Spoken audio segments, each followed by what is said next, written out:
जी नमस्कार। आज हम बात करेंगे शादियों पे फिजूल खर्चों का।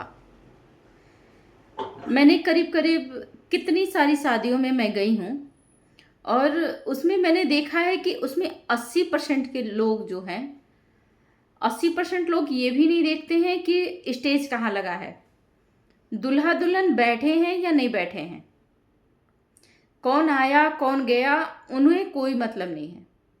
बस ये है कि दूल्हा-दुल्हन भी को भी नहीं पहचानते हैं वो।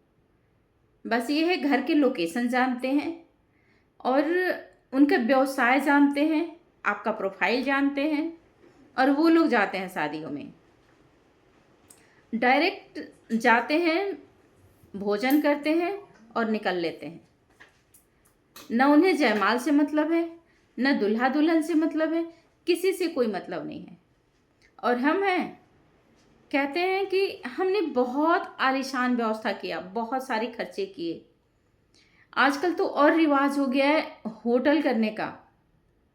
रेस्टोरेंट से हम खाना करते हैं, 1000 रुपये थाली, 2000 रुपये थाली और लोग बुलाते हैं इतना सारा। क्या जरूरत है इतना फिजूल खर्चों का? जो एक्स्ट्रा लोग होते हैं, जिनको कहते हैं हम एक्स्ट्रा लोग, जो उन्हें दूल्हा दुल्हन से नहीं मतलब है, आपकी शादी से नहीं मतलब है। हाँ, आपने बुलाया, आपकी प्रोफाइल है, आपने बुलाया और वो आए, लिफाफा पकड़ाए और भोजन किए, निकल लिए।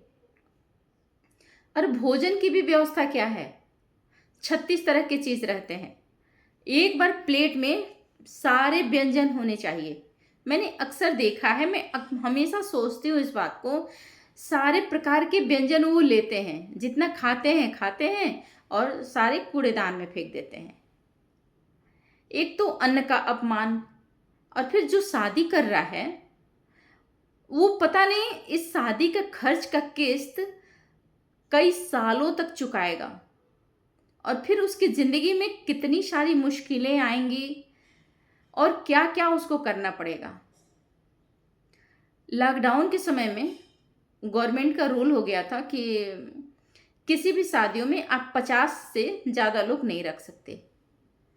भले लॉकडाउन के समय में था, लेकिन बहुत ही अच्छा रूल था ये।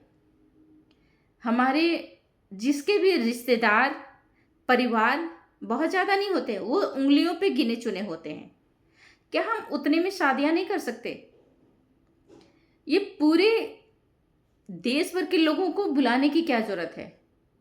फिर हमारे वहाँ भारत का रिवाज है कि जब हम शादियों में जाते हैं, कितने सारे डीजे हैं, ये है वो है, कितने सारे हम व्यवस्था करते हैं और देखने वाले भी।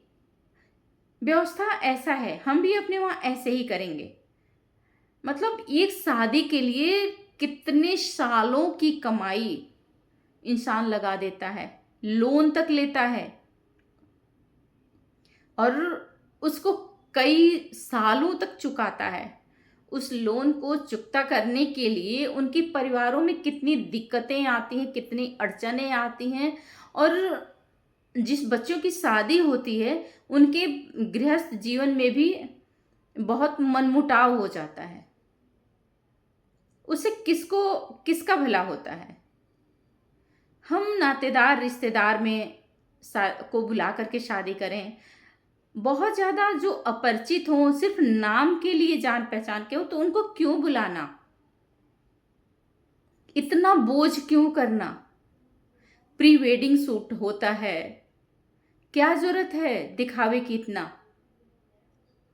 शादियों के तो अब तो मतलब ही बदल गए हैं।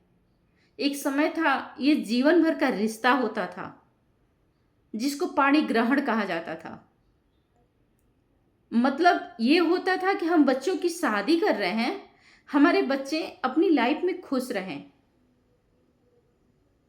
उनका घर बसे, परिवार बढ़े, सम्मान हो और दो परिवारों का बंधन हो, दो परिवारों का मिलन होता था, एक दूसरे का सुख दुख में भागीदार बनते थे।